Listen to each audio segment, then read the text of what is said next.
This is pastor హేమాన్. దేవుని యొక్క మహా ఉన్నతమైన కృపలో వర్ధిల్లుతున్నటువంటి మీ అందరికీ ప్రభువైన యేసుక్రీస్తు వారి యొక్క ఉన్నతమైన ప్రశస్తమైన అతి శ్రేష్టమైన శుభనామంలో మీ అందరికీ నిండి శుభాభివందనాలు తెలియపరుస్తూ ఉన్నానండి.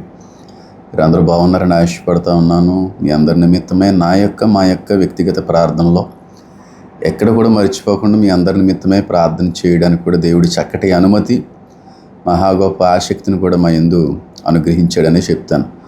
మీ అందరి ప్రార్థనలు బట్టి, దేవుని యొక్క మహా ఉన్నతమైన కృపను బట్టి నా యొక్క బలహీనత నుంచి నెమ్మదిగా రికవర్ అవుతూ ఉన్నాను. చాలా బాగానే ఉన్నాను.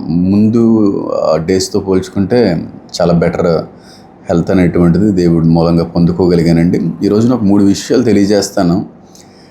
ఈ 3 విషయాలు కూడా చాలా అత్యవసరమైనటువంటి విషయాలే. అన్నిటికీ మించి కూడా ఇది ఎంత అద్భుతమైనటువంటి అంతిమ గుర్తు అంటే, అంతిమ సూచన అంటే అంత అద్భుతమైనటువంటి అంతిమ సూచన. కాబట్టి ఎండింగ్ వరకు కూడా మీరు చూడగలిగితే మీకు తెలియకుండానే మీలో ఒక అద్భుతమైనటువంటి సిద్ధపాటు అనేటువంటిది కూడా కలుగుతుంది. నేను మళ్ళీ రిపీటెడ్గా చెప్తున్నానండి, ఎవరు ఎన్ని విధాలుగా మాట్లాడినా, ఎవరు ఏమనుకున్నా, ఎంత సార్కాస్టిక్గా మన మాటల్ని వారు తీసుకున్నప్పటికీ కూడా ఎక్కడ కూడా ఆ విశ్వాసాన్ని, ఆ నమ్మకాన్ని విడిచిపెట్టి వెళ్ళేది లేదు. మళ్ళీ చెప్తున్నాను, దేవుని యొక్క మహా గొప్ప రాకడ దినం ఆసన్నమైంది. మనం చాలా దగ్గరగా ఉన్నాము. చాలా చివరి రోజులకి మనందరం కూడా వచ్చేసామనేటువంటి విషయాన్ని కూడా మీరు అందరూ గమనించాలి. అయితే మనందరికీ తెలిసినటువంటి విషయమే, సుమారుగా 3 నెలల నుంచి కూడా ఇరాన్కి, ఇజ్రాయెల్కి, అమెరికాకి మధ్యన యుద్ధ వాతావరణం అనేటువంటిది కూడా కనబడుతూ ఉంది. వారి యొక్క సుప్రీం లీడర్ అయోతల్లా ఖమేనీ అనేటువంటి ఆ లీడర్ను కూడా ఇజ్రాయెల్ బలగాలు, అటు అమెరికా బలగాలు కలిసి ఆయన్ని అసాసినేట్ చేయడం కూడా జరిగింది. అయితే ఆయన బాడీని ఇంకా బరీ చేయలేదండి. ఇంకా ఆయన డెడ్ బాడీ ఉందో చూడండి, ఆయన చనిపోయినటువంటి పార్థివ దేహం ఉందో చూడండి, దానికి ఇంకా కూడా ఖనన కార్యక్రమాలు ఏమీ కూడా జరిగించలేదు. ఈ 3 నెలల నుంచి కూడా ఆ బాడీని వారి దగ్గరే పెట్టుకున్నారు. అయితే రేపు జూలై 7వ తారీఖున ఆయన యొక్క పార్థివ దేహానికి అక్కడ ఖనన కార్యక్రమాలన్నీ కూడా, క్రిమేషన్ అంతా కూడా జరుగుతుందని చెప్పి కొన్ని వార్తలు అయితే నా వరకు ఉన్నాయి. అది ఎంతవరకు అనేటువంటిది ఆ దినం వచ్చిన తర్వాత మనం అర్థం కావాలి. ఏదైనా సరే జూలై 7న మాత్రం ఆ సుప్రీం లీడర్ యొక్క పార్థివ దేహాన్ని ఆ కార్యక్రమం అంతా కూడా జరిగించబోతున్నట్టుగా కొన్ని వార్తలు అయితే వస్తూ ఉన్నాయి. అయితే 3 months నుంచి కూడా జరుగుతున్నటువంటి యుద్ధం మీకు తెలుసు. అయితే ఆ పీస్ డీల్ కుదురుతూ ఉంది, యుద్ధం ఆగుతూ ఉంది, మళ్ళీ రేజ్ అయిపోతుంది. ఎవరో ఒకరు అటాక్ చేయడం, మళ్ళీ రిటాలియేషన్ అటాక్ అనేటువంటి జరగడం ఆ పరిస్థితులు అంతా కూడా ఈనాటి వరకు కూడా కొనసాగాయి. ఎక్కడ కూడా ట్రంప్ గారి యొక్క ప్రయత్నాలు ఎక్కడ కూడా ఫలించలేదు. ఇజ్రాయెల్ ఒకవేళ ఈ సంధి కుదిర్చేటువంటి సమయంలో కూడా ఇజ్రాయెల్ వెళ్ళి లెబనాన్ మీద పడడమో, ఇరాన్ మీద మళ్ళీ ఏదో రకమైనటువంటి మిసైల్స్ దాడి చేయడమో ఇదంతా కూడా జరిగింది. అయితే ట్రంప్ గారు కూడా విసుకెత్తిపోయారు. ఏంటి, నేను ఇన్ని విధాలుగా ప్రయాసపడుతూ, ఇన్ని దేశాధ్యక్షులతో మాట్లాడుతూ శాంతి ఒప్పందాన్ని కుదర్చాలనేటువంటి ప్రయత్నానికి అడ్డుగా ఉన్నటువంటి వ్యక్తి ఎవరంటే, నేను సపోర్ట్ చేసేటువంటి ఇజ్రాయెల్ దేశమే అని గమనించినటువంటి ట్రంప్ గారు నెతన్యాహు గారికి ఫోన్ చేసి చాలా స్ట్రాంగ్గా ఆయన మాట్లాడినట్టుగా, స్ట్రాంగ్గా వార్నింగ్ ఇచ్చినట్టుగా కూడా ఆ వార్తలన్నీ బయటకు వచ్చినాయి. ఒకవేళ నేను కానీ చెయ్యి వదిలేస్తే నువ్వు ఒంటరి అయిపోతావు, గుర్తుపెట్టుకో అని వార్నింగ్ కూడా నెతన్యాహు గారికి ఇవ్వడం జరిగింది. దాని తర్వాత మళ్ళీ పీస్ డీలు, చాలా రకాలైనటువంటి శాంతి ఒప్పందాలకి ట్రంప్ గారు చాలా రకాలైనటువంటి ప్రయత్నాలు చేశారు. ఎట్టకేలకు ఈ 3 నెలల తర్వాత ఇరాన్తో ఒక మంచి ఒప్పందాన్ని మాత్రం ట్రంప్ గారు తీసుకురావడానికి ప్రయత్నం చేశారు. దానిలో విజయాన్ని పొందుకున్నారని అంటాను. యురేనియం ఉందో చూడండి, అక్కడ ఉన్నటువంటి న్యూక్లియర్ వెపన్స్కి తయారు చేసేటువంటి ఆ పదార్థం యురేనియం చాలా డేంజరస్ థింగ్. అది పూర్తిగా అమెరికాకి సరెండర్ చేస్తారని కూడా వాళ్ళు ఒప్పుకున్నట్టుగా. అన్నిటికీ మించి స్టేట్ ఆఫ్ హార్ముజ్ ఉంది చూడండి, ఆ జలసంధి, ఆ సంధికి అడ్డుగా ఉన్నటువంటి ఇరాన్ యొక్క ఆలోచనలన్నీ కూడా ఆగిపోయినట్టుగా, ఇక నుంచి ఆయిల్ సరఫరా అంతా కూడా పుష్కలంగా అన్ని దేశాలకి కూడా ఎగుమతి చేయడానికి ఇరాన్ వాళ్ళు కూడా ఒప్పుకున్నట్టుగా ట్రంప్ గారు అద్భుతమైన ట్వీట్ అనేటువంటిది మాత్రం చేశారు. ఆయిల్ ట్యాంకర్స్ అన్నీ ఫిల్ అయినాయి, అన్ని ఆయిల్ ట్యాంకర్స్ కూడా ప్రయాణం మొదలైనవి అని ట్వీట్ మొదలుపెట్టారు. అంటే ఇరాన్ వాళ్ళు సంధికి ఒప్పుకున్నారు. అయితే మరి యురేనియం నిజంగానే వాళ్ళకి అప్పచెప్తున్నారా అనేటువంటిది కొంచెం చర్చానీయాంశమే. అయినప్పటికీ కూడా చాలామంది ఆనందిస్తున్నారు. మొత్తానికి యుద్ధ వాతావరణం అనేటువంటిది తగ్గింది, శాంతి ఒప్పందం అనేటువంటిది జరిగింది. ట్రంప్ గారు అద్భుతమైనటువంటి రీతిలో ఈ విషయంలో ఆయన చాలా జ్ఞానయుక్తంగా ప్రవర్తించి మొత్తానికి యుద్ధ వాతావరణాన్ని తగ్గించారు. ఆ కరువు దినాలు, లాక్డౌన్లు, లేకపోతే fuel crisis, financial crisis, food crisis ఇవన్నీ వస్తాయేమో అనేటువంటి భయాందోళన ఉన్నటువంటి ప్రపంచానికి ఎంతో కొంత ఉపశమనాన్ని కలిగించే విధంగా ట్రంప్ గారు ఉన్నారని చెప్పి అందరూ ఆనందిస్తున్నారు. నేను మళ్ళీ చెప్తున్నాను చూడండి, ఆగదో, యుద్ధం అనేటువంటిది ఆగదో. ట్రంప్ గారు ఎన్ని విధాలైనటువంటి శాంతి ఒప్పందాలను తీసుకుని వచ్చే ప్రయత్నాలు చేసినా ఏదో ఒక రోజున మాత్రం అది వికటిస్తుంది. ఏ విధంగా కూడా శాంతి ఒప్పందాలు అనేటువంటివి కుదరవు. మళ్ళీ చెప్తున్నాను, అదేంటండి పాస్టర్ గారు ఎంత ధైర్యంగా చెప్పగలరండి మీరు ఈ మాట? ట్రంప్ గారు డైరెక్ట్గా డీల్ కుదిర్చినట్టుగా ఇరాన్ కూడా దానికి ఒప్పుకున్నట్టుగా వార్తలు కూడా వస్తున్నప్పుడు మీరు అలా మాట్లాడుతున్నారని అనుకోవచ్చు. మళ్ళీ చెప్తా ఉన్నాను చూడండి, దేవుని యొక్క సేవకునిగా మాట్లాడుతూ ఉన్నాను. యుద్ధ వాతావరణం అనేటువంటిది, పీస్ డీల్ అనేటువంటిది కుదరదు. కుదిరినట్టుగా ఉండొచ్చు కానీ కొన్ని రోజులకి మళ్ళీ ఆ పీస్ డీల్ అనేటువంటిది బ్రేక్ అవుతుంది. మీరు చూస్తూ ఉండండి. ఎందుకనంటే అసలు సిసలైనటువంటి శాంతి ఒప్పందాన్ని వారమునకు కుదర్చబోయేటువంటి యాంటీ క్రైస్ట్ వచ్చేంత వరకు కూడా ప్రపంచంలో శాంతి సమాధానం అనేటువంటిది శాశ్వతంగా కనబడదు. కొన్ని రోజులు ఉంటుంది. ఎప్పుడైతే శాంతి, ఎప్పుడైతే ఈ నిమ్మలత్వం, అమ్మయ్య అనేటువంటి పరిస్థితులు వస్తాయో అంతా బాగుంది అనేటువంటి సమయానికి సంఘం ఎత్తబడుతుంది. ఈ మాట గుర్తుపెట్టుకోండి. చాలా క్రూషియల్ డేస్ ముందు రోజుల్లో ఉన్నాయి. ఇప్పుడు అక్కడ ఆ శాంతి ఒప్పందాన్ని తీసుకుని వచ్చిన తర్వాత నేనేం సంతోషించలేదు. ఎప్పుడైతే శాంతిగా ఉంటుందో, ఏ బాధ లేదు, అమ్మయ్య అనుకునేటువంటి పరిస్థితుల్లో ఉంటామో ఆ సమయంలోనే దొంగవలి వచ్చైన ర్యాప్చర్ సంఘాన్ని కొనిపోతాడు. గుర్తుపెట్టుకోండి, గొడవల్లో, యుద్ధాల్లో సంఘం ఎత్తబడడం అనేది జరగదు.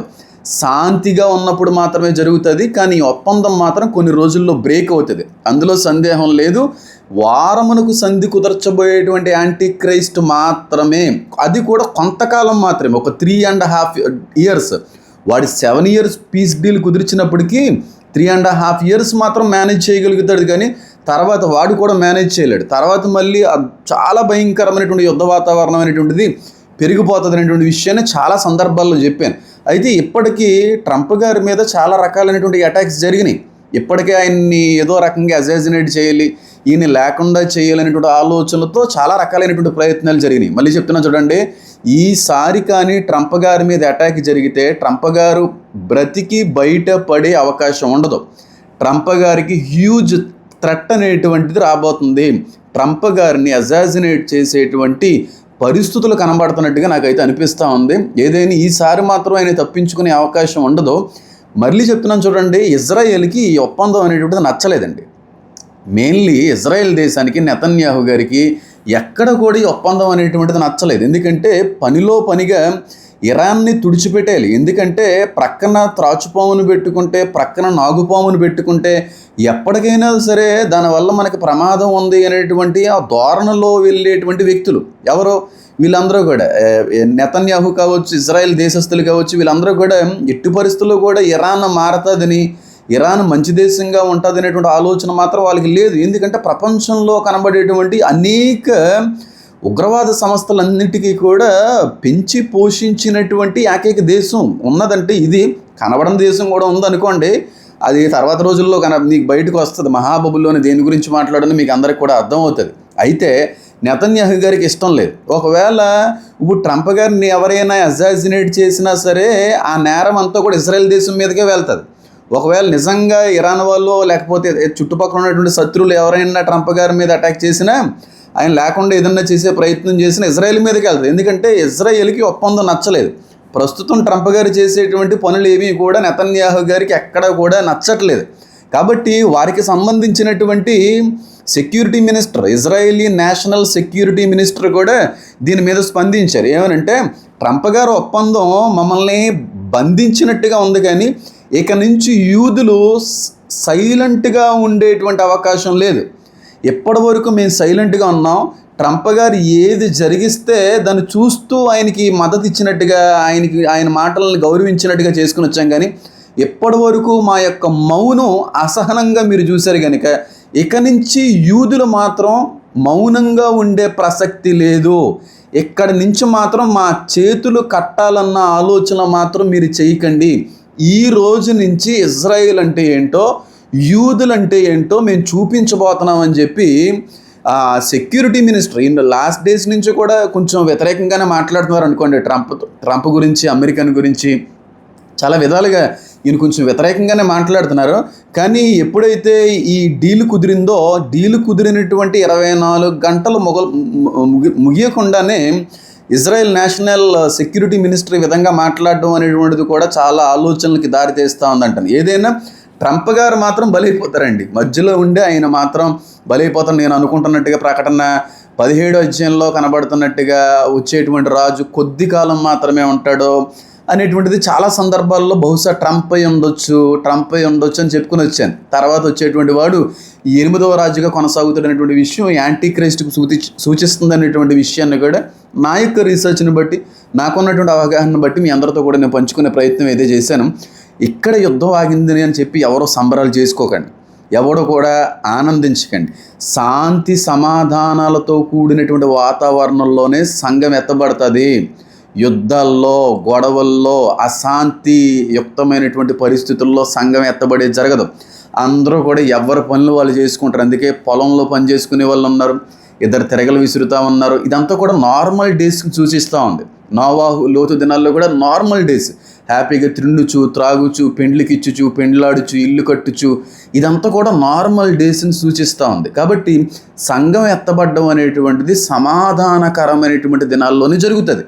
అమ్మయ్య, ఏ ఇబ్బంది లేదు, ఏ గొడవ లేదు, ఏ యుద్ధం లేదు, ఇలాగే ప్రపంచం కొనసాగితే ఎంత బాగుంటుందో అనేటువంటి ఆలోచనకు వచ్చినటువంటి ఆ సమయంలోనే సంఘం ఎత్తబడుతుంది. బాగా గుర్తుపెట్టుకోండి ఈ విషయాన్ని. కాబట్టి శాంతి అనేటువంటిది మనకు ఒక హెచ్చరికగా మనం అందరం కూడా భావించవలసినటువంటి అవసరత అనేటువంటిది ఉన్నది. గమనించండి, జకరియా గ్రంథంలో కూడా చాలా క్లియర్గా మాట్లాడుతున్నటువంటి మాట ఏంటంటే, యెరూషలేము ప్రపంచ దేశాలన్నింటికీ కూడా బరువైన రాయిగా మారిపోతుంది, ఒంటరైపోతుంది. ఇప్పటి వరకు సపోర్ట్ చేసినటువంటి అమెరికా కూడా చెయ్యి విడిచిపెడుతుంది.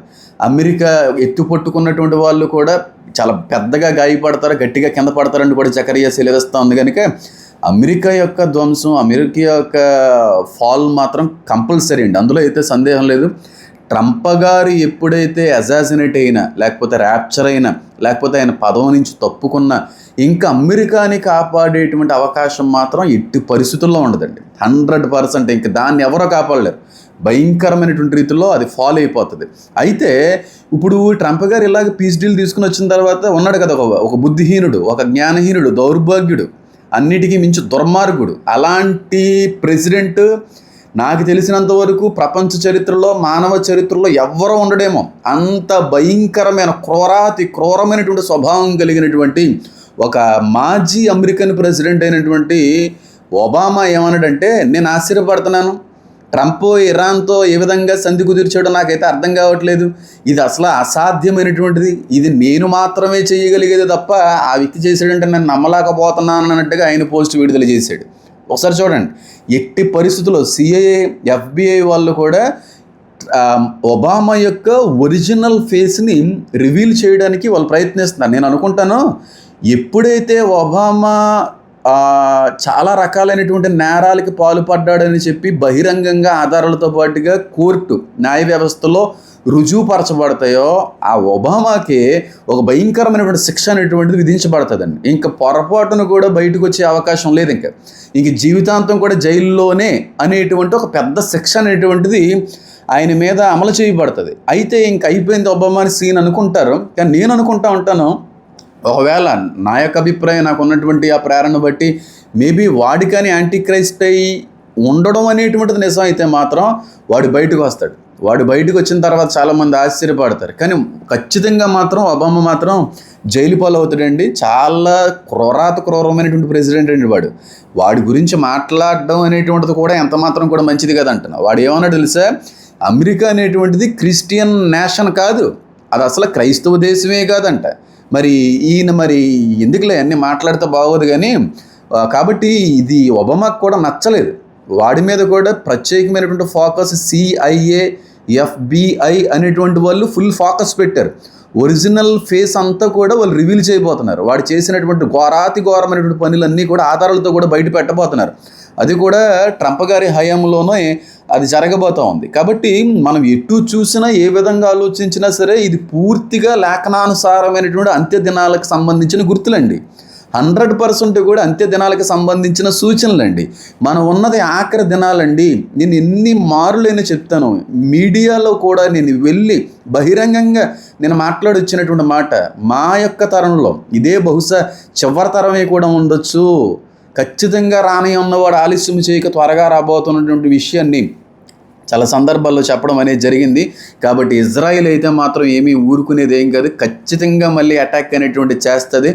ఎప్పుడు వరకు అంటే ఎప్పుడైతే ట్రంప్ గారు ఇప్పుడు వరకు వీళ్ళకి మిత్రదేశంగా ఉన్నారో, కానీ ట్రంప్ గారు కూడా వాళ్ళకి శత్రువుగా మారిపోతారు. వాళ్ళు కూడా ప్రక్కకి వెళ్ళిపోతారు.